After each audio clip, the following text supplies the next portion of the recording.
तत्समक अवयव। पूर्ण संख्याएं प्राकृत संख्याओं से केवल इस रूप में भिन्न है क्योंकि पूर्ण संख्याओं में शून्य भी शामिल होता है। इस शून्य का योग में विशेष महत्व है। आओ देखते हैं।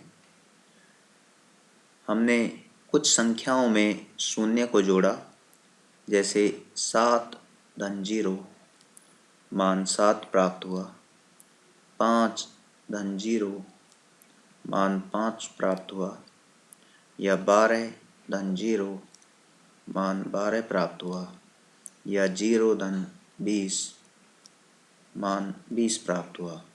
यहाँ पर हम देख रहे हैं कि जिस संख्या में शून्य जोड़ा गया या शून्य में कोई संख्या जोड़ी गई, हर स्थिति में वही संख्या प्राप्त हुई। इसे योग के लिए तत्समक अवयव कहते हैं। शून्य को योग के लिए तत्समक अवयव कहते हैं। जब आप शून्य को किसी पूर्ण संख्या में जोड़ते हैं तो वही परिणाम प्राप्त होता है, अर्थात शून्य योग तत्समक अवयव है। अब हम गुणन के लिए देखते हैं।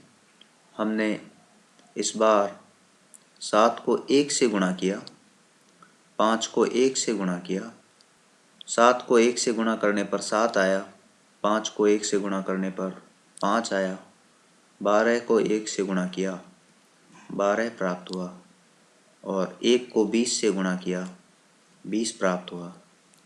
यहाँ पर भी स्पष्ट दिखाई देता है कि यदि किसी पूर्ण संख्या को 1 से गुणा किया जाता है तो वही संख्या प्राप्त होती है, अर्थात 1 गुणन के लिए तत्समक अवयव है।